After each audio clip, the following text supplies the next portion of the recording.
Hello everyone, good morning. आज है 22 जून और आज है यहाँ पर हिंदू एनालिसिस के साथ हम अपनी करंट अफेयर्स की शुरुआत करते हैं यूपीएससी जर्नी के लिए। आज पहली न्यूज़ है, tender for project on Mahadevi river in Karnataka में नॉट फाइंड एनी टेकर्स। ये आर्टिकल दो सब्जेक्ट के पर्सपेक्टिव से इम्पोर्टेंट है, ज्योग्राफी साथ ही में पॉलिटी। पहले हम ये देखेंगे कि कलासा बंडूरी प्रोजेक्ट ये क्या चीज़ है। कलासा बंडूरी प्रोजेक्ट एक प्रपोज वाटर डाइवर्शन प्रोजेक्ट है जो कि कर्नाटका और गोवा में है। जो महादेव रिवर है जिसको मंडोवी बोलते हैं गोवा में, ये एक रेन फेड रिवर है जिसका पानी शेयर किया जाता है कर्नाटका और गोवा में। अब प्रोजेक्ट में क्या था कि डैम्स कंस्ट्रक्ट हुआ, साथ में कनाल सिस्टम कंस्ट्रक्ट हुआ to divert water from the Mahadev river जो आपका लोकेटेड है गोवा में to the Malaprabha river basin in Karnataka. जो मेन गोल था to satisfy water drinking needs of some district in Karnataka. यहाँ पे जो कॉन्फ्लिक्ट चलता आ रहा था because of its impact on environment और साथ ही में displacement of people living in the area. अब हमारे एग्जाम के लिए ये कैसे इंपॉर्टेंट है। एग्जाम के लिए पहले तो ज्योग्राफी के पर्सपेक्टिव से वी शुड नो कि जो महादेव रिवर है जिसको मंडोवी बोलते हैं, ये एक वेस्ट फ्लोइंग रिवर है इंडिया में। जो रिवर है वो अपनी जर्नी स्टार्ट करती है भीमगढ़ इन वेस्टर्न घाट से कर्नाटका में एंड इवेंचुअली ड्रेन होती है अरेबियन सी में। ये कर्नाटका, महाराष्ट्र एंड प्रीडोमिनेटली गोवा में फ्लो होती है। यहाँ पे दो नोटेबल फॉल्स है, दूध सागर एंड वरपोहा, जो कि आपका मंडोवी रिवर पे लोकेटेड है। नेक्स्ट है कि ये पॉलिटी के पर्सपेक्टिव से कैसे इम्पोर्टेंट है। पॉलिटी के पर्सपेक्टिव से हमें दो चीज़ पता होनी चाहिए। एक तो कॉन्स्टिट्यूशनल प्रोविजंस जो कि आपकी है आर्टिकल 262 और साथ में entry 17 of the state list जो कि डील करता है पानी के साथ। पानी के साथ कैसे, water supply, irrigation, canal drainage, embankment and hydro power. और आर्टिकल 262 रिलेट करता है आपका जो कि इन केस वाटर डिस्प्यूट के साथ पार्लियामेंट को पावर देता है कि पार्लियामेंट में by law provide for adjudication of any dispute या कंप्लेंट उसके यूज़ के साथ, उसके डिस्ट्रीब्यूशन के साथ और साथ ही में उसके कंट्रोल के साथ। और साथ ही में पार्लियामेंट में बाय लॉ प्रोवाइड भी करता है कि नाइदर सुप्रीम कोर्ट या कोई भी कोर्ट अपनी जुरिसडिक्शन एक्सरसाइज करेगा in respect of any such dispute और कंप्लेंट। तो ये हमारा इस पर्सपेक्टिव से इम्पोर्टेंट है। अब आज आपको क्या काम करना है, आज आपको लक्ष्मीकांत का इंटरस्टेट वाटर चैप्टर रीड करना है, that is the centre state relation chapter. और वहाँ अपने सारे अपने आर्टिकल्स को देखना है कि कौन कौन से आपके पानी के साथ रिलेट करते हैं। नेक्स्ट है हमारा article general studies 2 international relation से इम्पोर्टेंट। तो ये आर्टिकल है इंडिया नेपाल रिलेशंस को लेकर, क्योंकि अभी नेपाल प्राइम मिनिस्टर पुष्पा कमल दहल का 4 डे ऑफिशियल विजिट हुआ था इंडिया में, जिनको उन्होंने बोला कि it was as successful of the developments जो आ रही है। पहले हम देखते हैं कि इंडो नेपाल की कैसे रिलेशंस है। तो as we are close neighbours, India Nepal एक यूनिक रिलेशनशिप शेयर करता है, फ्रेंडशिप और cooperation characterise by open border. एक लॉन्ग ट्रेडिशन चलता आ रहा free movement of people across the border. और जो ट्रिटी है हमारी पीस ऑफ फ्रेंडशिप की 1950 में जो साइन हुई थी, वो बेडरॉक फॉर्म करती है of the special relation that exist between India and Nepal. और इसी ट्रिटी के ही तहत जो नेपाली सिटीजन्स हैं वो एंजॉय करते हैं unparalleled advantages in India, availing facilities and opportunities at par with Indian citizens. अब हम देखते हैं नेक्स्ट न्यूज़। नेक्स्ट न्यूज़ है जनरल स्टडीज 1 सोशल इश्यूज के पर्सपेक्टिव से कि spare a thought for psychiatric caregivers too. ये हमारे कहाँ पे आएगा काम, ये हमारे आएगा मेंस में काम। मेंस में हमारे इंट्रोडक्शन में, हमारे फैक्ट्स कोट करने में, या फिर हम यहाँ से अपने आंसर्स को कंक्लूड भी कर सकते हैं। तो आइए देखते हैं। According to National Health Mission estimate 6 to 7% जो इंडिया की पॉपुलेशन है वो मेंटल डिसऑर्डर से सफ़र करती है। That is 1 in 4 family is likely कि एक मेंबर को कोई बिहेवियरल या मेंटल हेल्थ डिसऑर्डर हो सकता है। अब कॉजेस क्या है केयर गिवर स्ट्रेस के, क्योंकि जो 90% साइकियाट्रिक पेशेंट्स है वो अपनी फैमिली के साथ रहते हैं। जो केयर गिवर है वो अंडर स्ट्रेस क्यों होते हैं, because of physical and emotional care giving along with social isolation. अब पेशेंट का क्या प्रॉब्लम आता है कि फैमिली का साइज ज़्यादा होता है, फिर तो जो केयर गिवन है वो आपकी शेयर हो जाती है फैमिलीज के मेंबर के बीच में। बट जहाँ जहाँ फैमिली का साइज कम होता जा रहा है वहाँ पे आपका इमीडिएट स्पाउस के ऊपर बर्डन आता है केयर गिविंग का। तो ये कोट करने के लिए बहुत ही अच्छा है। अगर आप सोशियोलॉजी के भी अगर आपका ऑप्शनल है वहाँ पे भी आप ये कोट कर सकते हैं, या फिर आप जनरल स्टडीज 1 सोशल इश्यूज में तो जैसे मैंने आपको बताया वहाँ पे आप ये कोट कर ही सकते हैं, हेल्थ के पर्सपेक्टिव में और साथ ही में मेंटल डिजीज के पर्सपेक्टिव में। नेक्स्ट न्यूज़ है जनरल स्टडीज 2 पॉलिटी के पर्सपेक्टिव से, क्योंकि लॉ कमीशन ने अभी अपनी 279th रिपोर्ट जो रिलीज हुई थी अप्रैल 2023 में रिकमेंड करा to retain one of the most controversial sections of the time, that is the sedition 124A of the IPC, जो कि सेडिशन के ऊपर है। पहले सेडिशन की हिस्ट्री जानते हैं कि ये सेडिशन कहाँ से शुरू हुआ। तो जो लॉ है वो ओरिजिनली ड्राफ्ट हुआ था 1837 में बाय थॉमस मैकविले, जो ब्रिटिश हिस्टोरियन पॉलिटिशियन है, जो ब्रिटिश हिस्टोरियन पॉलिटिशियन थे, बट उन्होंने अमिट कर दिया था व्हेन आईपीसी इनैक्ट हुआ था 1860 में। अब सेक्शन 124 इनर्ट हुआ था 1870 में by an amendment introduce by sir James Stephen, जब हमें लगा कि सेक्शन होना ही चाहिए इस ऑफेंस के साथ डील करने के लिए। अब जो फर्स्ट केस है वो आपका 1891 में, जब जोगिंद्र चंद्र बोस जो एडिटर थे न्यूज़पेपर बंगोबासी के, उनको बुक किया for publishing an article criticising age of consent bill. Bal Gangadhar Tilak, Annie Besant और अली ब्रदर्स, मौलाना आजाद और Gandhi and many others suffered imprisonment under the law.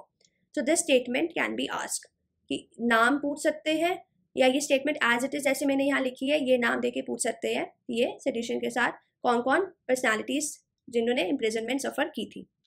हमारी नेक्स्ट न्यूज़ है जनरल स्टडीज 3 इकोनॉमी के पर्सपेक्टिव से कि will US Federal resume the rate hike cycle, क्योंकि last week US Federal Reserve ने pause करा था अपना rate hike cycle by deciding to hold interest rate after the 10 rate hike since March 2022।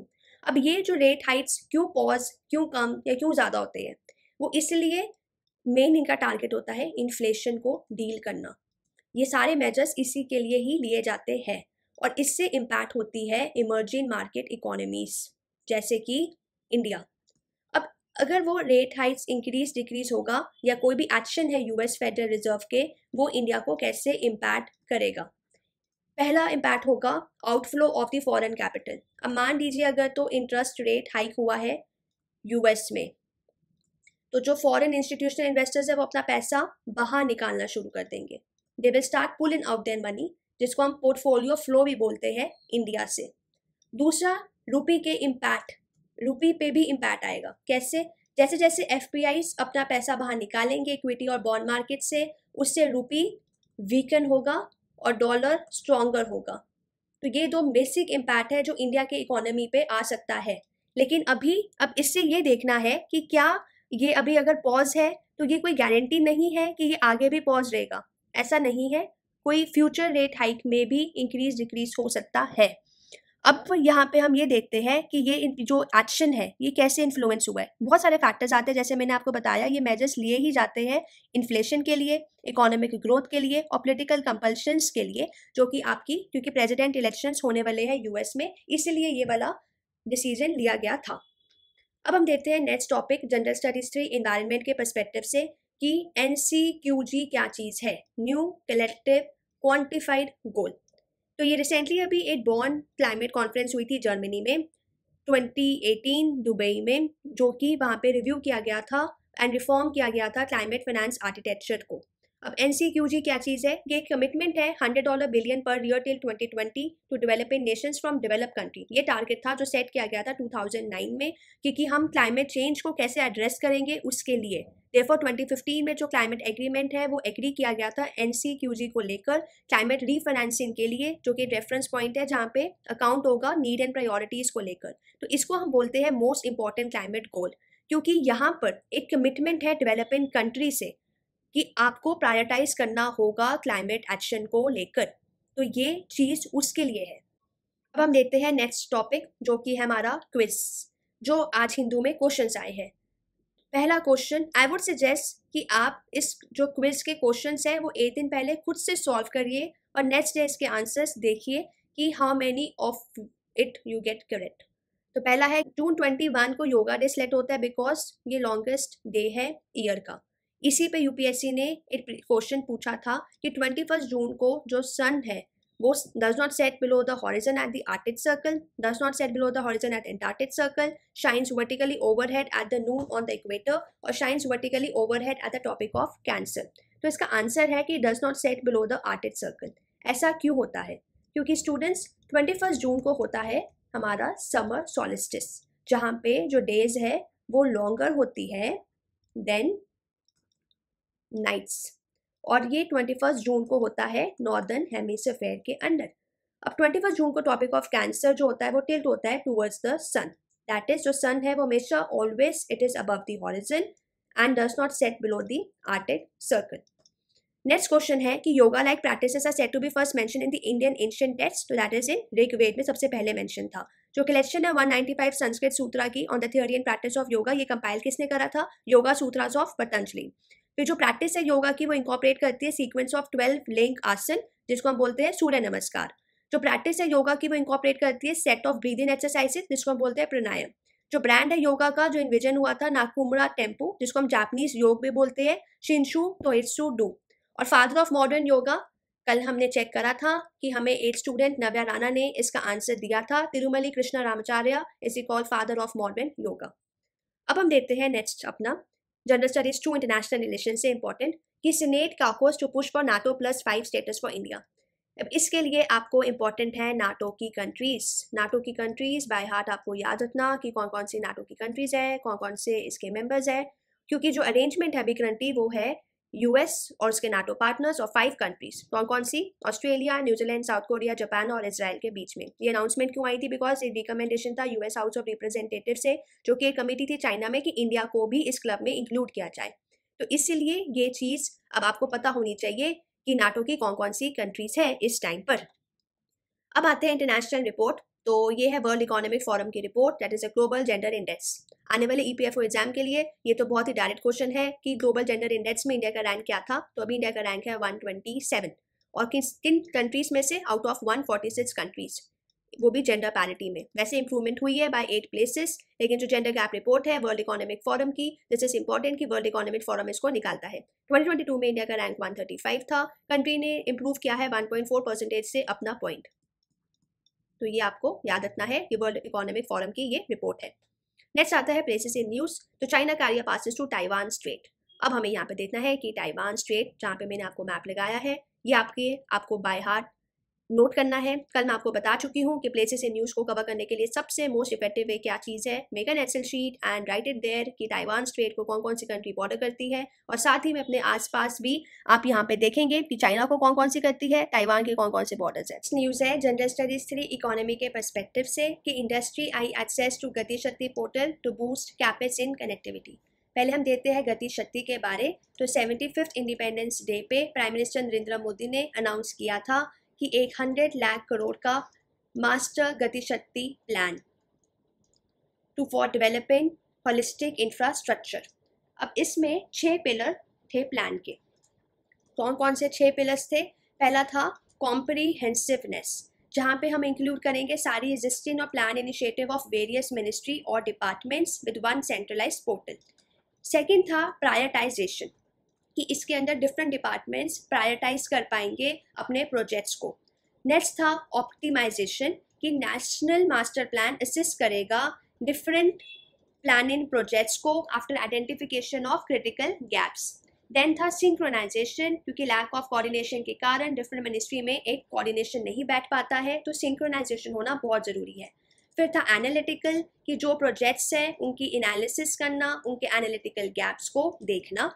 And next है हमारा dynamic, कि सारे ministry और डिपार्टमेंट विजुअलाइज करेंगे, रिव्यू करेंगे और मॉनिटर करेंगे अपने प्रोजेक्ट्स को। तो ये था हमारा मास्टर गतिशक्ति प्लान। नेक्स्ट है India Russian oil purchase scale new record in May. तो ये हमारा मेंस के लिए तो बहुत ही इंपॉर्टेंट है, because right now India world 3rd biggest oil consumer and importer है। वो 80% अपना ऑयल बाहर से लेता है, और इसके जो रिफाइनर्स है it have been gorging on Asian oil since the west impose sanctions on Moscow and its invasion in Ukraine.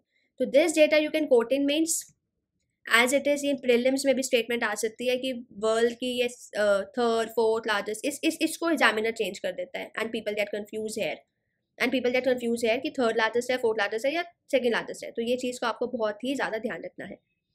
सो ये हमारी थी analysis. Thank you everyone, hope आपको ये वीडियो हेल्पफुल हुई। अब हम मिलेंगे कल एक नए न्यूज़पेपर और नई एनालिसिस के साथ। Happy learning.